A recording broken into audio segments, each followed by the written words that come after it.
So let us continue the next half of studies by Francis Bacon, class 11 WB board, semester 2. So last time we had completed up to some books also may be read by deputy and extracts made of them by others. ये हम लोगों ने last पढ़ा था कि कुछ किताबें ऐसी होती हैं जिसको हम लोग डेपुटी की मदद से पढ़ते हैं. सपोज हमें रामायण पढ़ना है, काफ़ी लेंदी प्रोसेस है, काफ़ी टाइम कंज्यूमिंग है, तो हम क्या करेंगे कि टेलीविज़न पर राम कथा सुन लेंगे. तो जो कई महीनों में फिनिश होने वाली किताब है उसे किसी और की मदद से मैंने सुन लिया, तो ये हो गया डेपुटी. ठीक है ना. और जो लेसन हमने सीखा वो इम्पोर्टेंट लेसन उसके टीचिंग्स रामायण के हमने सीख लिया डेपुटी की मदद से. And extracts made of them by others.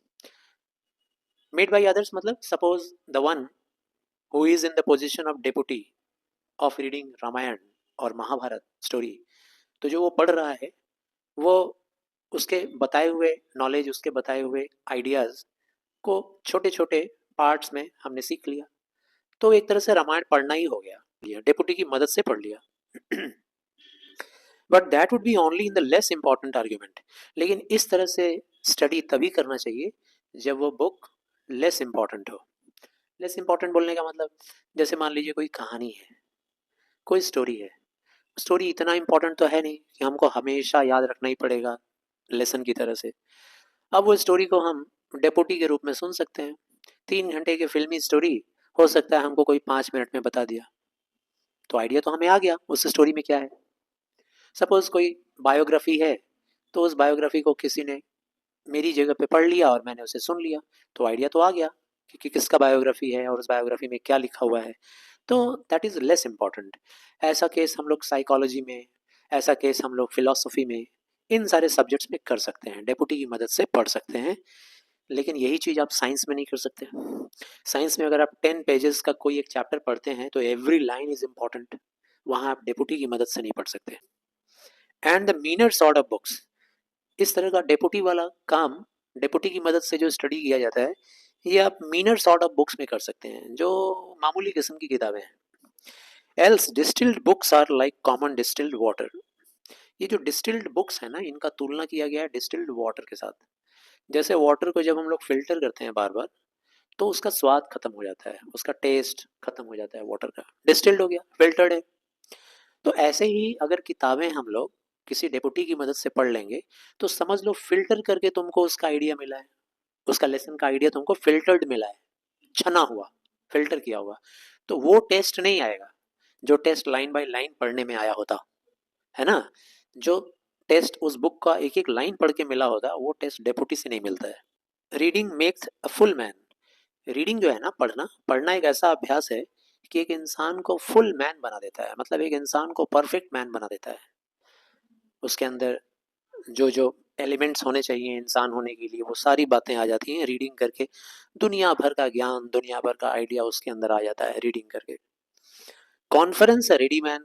और जो इंसान कॉन्फ्रेंस करता है, मतलब दूसरों के साथ बातचीत, बहस, डिबेट करता है, तर्क करता है, कॉन्फ्रेंस करने वाला इंसान, ऐसा इंसान रेडी मैन होता है. रेडी मैन बोलने का मतलब हर वक्त तत्पर रहता है किसी भी तरह का जवाब सवाल करने के लिए, तर्क प्रेजेंट करने के लिए, रेडी मैन होता है. And writing an exact man. और राइटिंग करने वाला इंसान, जो इंसान राइटिंग करते हैं, लिखते हैं, ये लोग एग्जैक्ट बनते हैं, एकदम ठीक ठाक इंसान बन जाते हैं. ठीक है. राइटिंग करने वाले लोग उनके अंदर संपूर्णता आ जाती है. राइटिंग करने वाले, लिखने वाले लोगों के अंदर संपूर्णता है. जैसे लेखक हुए, मुंशी प्रेमचंद जी हुए, जैसे विलियम वर्ड्सवर्थ हो गए, ठीक है ना, इंग्लिश पोएट. ऐसे बहुत सारे पोएट्स हैं जो लोग कंप्लीट माने जा सकते हैं, उनके पास दुनिया का ज्ञान का भंडार है. And therefore if a man right little, इसीलिए राइटर हमें ये समझाना चाह रहे हैं कि अगर कोई इंसान थोड़ा लिखता है, थोड़ा लिखता है, he had need have a great memory, तो उसे अच्छी मेमोरी की जरूरत है. अगर लिखता कम है तो मेमोरी अच्छी होनी चाहिए, है ना, तो फिर कॉम्पेंसेशन हो जाएगा. और अगर अच्छी मेमोरी नहीं है, इमेजिन करो, तो फिर उसके लिए लिखना मस्ट है. क्योंकि लिख लिख के जो हम लोग तैयारी करते हैं, दिमाग को एक्सरसाइज करते हैं, दिमाग की जो कसरत करते हैं, जिनकी मेमोरी खराब है, ऐसे लोगों के लिए लिखना बहुत इंपॉर्टेंट है. अगर आपको लगता है कि आपकी मेमोरी खराब है तो अभी से लिखिए. लिख लिख के आप अपने दिमागी कसरत कर सकते हैं, दिमाग को इम्प्रूव कर सकते हैं, मेमोरी बढ़ा सकते हैं। इफ ही कॉन्फर लिटिल, अब दूसरी तरफ अगर इंसान कॉन्फिडेंस कम करता है, बातचीत, तर्क वितर्क, संवाद दूसरों के साथ बैठकर अगर कम करता है, तो फिर ऐसे इंसान को जरूरत होती है प्रेजेंट विट की। उसके दिमाग में हमेशा ज्ञान, बुद्धिमानी, हमेशा प्रेजेंट रहना चाहिए, हमेशा वो रेडी होना चाहिए, तत्पर रहना चाहिए किसी भी बात के लिए, तर्क प्रेजेंट करने के लिए, किसी भी बात का तुरंत से एक रेडी रिप्लाई देने के लिए उसको तत्पर रहना चाहिए।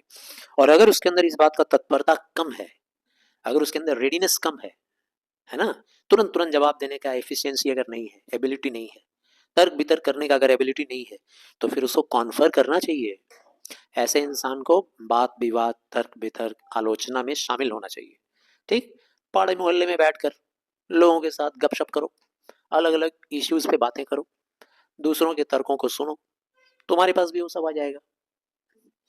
तीसरी बात, इफ ही रीड लिटिल, अगर इंसान कम पढ़ाई करता है, रीडिंग अगर कम करता है, he had need have much cunning, तो उसके पास चालाकी अच्छी होनी चाहिए, होशियारी अच्छी होनी चाहिए।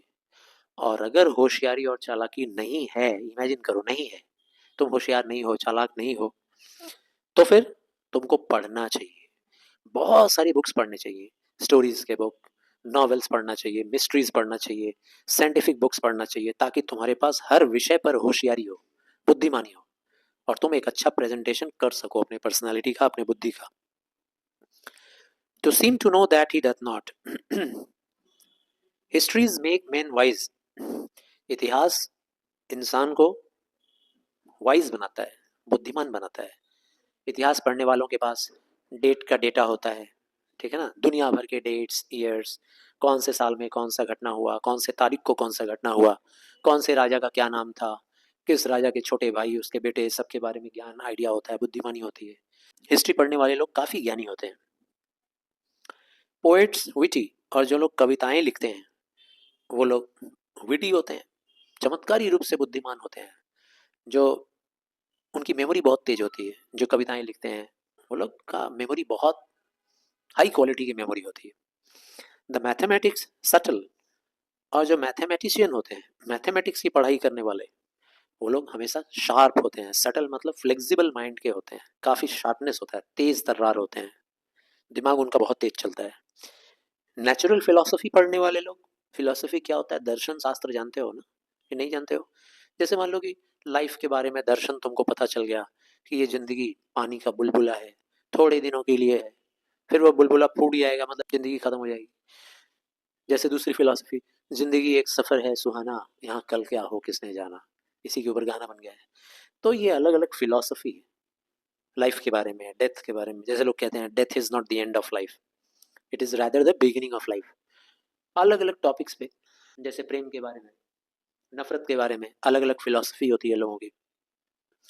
तो फिलोसफी में इंटरेस्ट लेने वाले लोग, पढ़ाई करने वाले लोग डीप हो जाते हैं, काफी गंभीर हो जाते हैं, उनके अंदर गंभीरता आ जाती है, फ्लेक्सिबिलिटी नहीं होती है, ज्यादा विचारों में उछल कूद नहीं होता है, गंभीरता आ जाती है। मॉरल ग्रेव, वो लोग मॉरली ग्रेविटीफुल हो जाते हैं, इतना लेसन आ जाता है ना फिलोसफी पढ़ने वालों के पास, लाइफ को लेके, रोमांस को लेके, डेथ को लेके, बेटे बेटी को लेके, माता पिता को लेके, इतना ज्यादा मॉरल लेसन आ जाता है कि वो लोग काफी ग्रेविटीफुल हो जाते हैं, गंभीर, एकदम स्थिर हो जाते हैं जीवन में। Logic and rhetoric able to content, और लॉजिक पढ़ाई करने वाले लोग, लॉजिक मतलब तर्क, है ना, तर्क शास्त्र, और रेटोरिक पढ़ने वाले। रेटोरिक क्या है, तो भाषा को सुंदर बनाने के लिए जो अलंकार हम लोग यूज करते हैं उसको बोलते हैं रेटोरिक। तो रेटोरिक की पढ़ाई करने वाले, यानी भाषा को अलंकृत करने वाले, भाषा को सुंदर बनाने वाले, ऐसी पढ़ाई पढ़ने वाले कंटेंट हो जाते हैं। कंटेंट होने का मतलब उनके पढ़ाई में एक अलग तरह का संतोष होता है, उनकी पढ़ाई में कंटेंशन होता है, एक सुंदरता आ जाता है उनके बोलचाल में, उनके तौर तरीके में, लॉजिकली बात करते हैं, अलंकृत भाषा में बात करते हैं, काफी संतोषजनक तरीके से उनकी पर्सनालिटी प्रेजेंट होती है लोगों के सामने। एब्यूंड स्टडिया इन मोर्स, ये जो लाइन है ये लैटिन का एक फ्रेज है। इसका मतलब है studies pass into and influence manners, इस फ्रेज का मतलब हो रहा है, जो लैटिन में लिखा हुआ है, इसका मतलब हो रहा है कि स्टडीज जो होता है ना, वो इंसान के मैनर्स में पास ऑन हो जाता है। जो भी तुम स्टडीज करोगे, वो स्टडीज तुम्हारे मैनर्स को इन्फ्लुएंस करेगा, तुम्हारी पर्सनालिटी बना देगा। जैसी पढ़ाई पढ़ोगे वैसी पर्सनालिटी तुम्हारी बनती जाएगी, वैसा ही मैनर तुम्हारा इम्प्रेस होते जाएगा। समझे मेरी बात? घटिया किताब पढ़ने वाले लोगों का मैनर और उनका पर्सनालिटी भी घटिया हो जाएगा। गलत सोच पढ़ने वाले लोग गलत हो जाएंगे। चाणक्य की नीति पढ़ने वाले, विदुर नीति पढ़ने वाले लोग होशियार हो जाएंगे चमत्कारी रूप से। रामायण, महाभारत, पुराण, कुरान, ये सब लोग जो लोग पढ़ेंगे वो लोग धार्मिक हो जाएंगे, है ना? बाइबल जो लोग पढ़ेंगे धार्मिक हो जाएंगे। तो जो जैसी पढ़ाई पढ़ेगा वैसा हो जाएगा। Nay, there is no stone or impediment in the wit, but may be roughed out by fit studies. Fit studies का मतलब क्या होता है? Proper studies. और स्टोन का मतलब पत्थर, इम्पेडिमेंट मतलब बाधा। तो बोलने का मतलब है कि इंसान के विट में, माइंड में, ब्रेन में देयर इज नो स्टोन और इम्पेडिमेंट। दिमाग में ऐसा कोई स्टोन है ही नहीं है, दिमाग में ऐसी कोई बाधा है ही नहीं है, कोई ऐसा रोड़ा नहीं है दिमाग में जिसको हम लोग प्रॉपर स्टडीज करके भगा ना दें, डिसॉल्व ना कर दें। हमारे दिमाग में जो भी ऑब्स्ट्रक्शन है ना, बाधा, दिमाग में बुद्धि और विवेक को प्रोग्रेस करने में जो बाधा डालती है, सारी बाधाओं को हम लोग खत्म कर सकते हैं प्रॉपर तरीके से स्टडीज करके। Like as diseases of the body में हैव एप्रोप्रिएट एक्सरसाइजेस, बिल्कुल वैसे ही खत्म कर सकते हैं जैसे कि शरीर की बीमारियों को हम लोग खत्म करते हैं ना, अलग अलग तरह के एक्सरसाइजेस करके।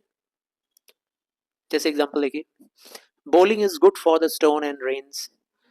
बॉलिंग जो होता है, क्रिकेट में बॉलिंग करते हैं, फास्ट बॉल, पेस बॉल करते हैं ना, स्पिन बॉल। बॉलिंग करने से क्या होता है ना, इंसान के अंदर का जो स्टोन है बॉडी के अंदर, कहीं किसी कैनल में, एलिमेंट्री कैनल में या पैंक्रियाज में या कहीं भी किसी भी पार्ट में अगर कहीं स्टोन हो गया है, तो स्टोन का इलाज है बॉलिंग। रेंस में, रेंस का मतलब क्या होता है? किडनी। तो किडनी के अंदर अगर कहीं स्टोन आ गया, कोई डिजीज आ गया, तो इसका इलाज है क्या? बॉलिंग करो, खूब बॉलिंग करो, बीमारी नहीं होगी। Shooting for the lungs and breast, अगर किसी के सीने में, ब्रेस्ट में, लंग्स में कोई प्रॉब्लम है, तो उस प्रॉब्लम से बचने के लिए शूटिंग करना चाहिए, निशानेबाजी, तीर चलाना, तीर धनुष लगा के या बंदूक से, निशानेबाजी नहीं, बंदूक से नहीं, सॉरी, तीर धनुष से, एरो एंड बो, बो एंड एरो, उसको लगा के जब टाना जाता है ना, तो चेस्ट पे असर पड़ता है, लंबी सांस खींची जाती है, फिर तीर को छोड़ा जाता है। Gentle walking for the stomach, और वॉकिंग करने से क्या चीज का इलाज होता है? स्टमक। अगर आपको एसिडिटी का प्रॉब्लम है, पेट की समस्या है, भोजन जो है ठीक से अगर आपका पाचन नहीं हो रहा है, तो वॉकिंग कीजिए। राइडिंग फॉर द हेड, सिर के इलाज के लिए बेस्ट है कि पूरा बॉडी का सर्कुलेशन सिर में आ जाए, है ना, ब्लड सर्कुलेशन आपके सिर तक पहुंचे, तो सिर का भी हिलाना डुलाना जरूरी है, तो वो राइडिंग से पॉसिबल है।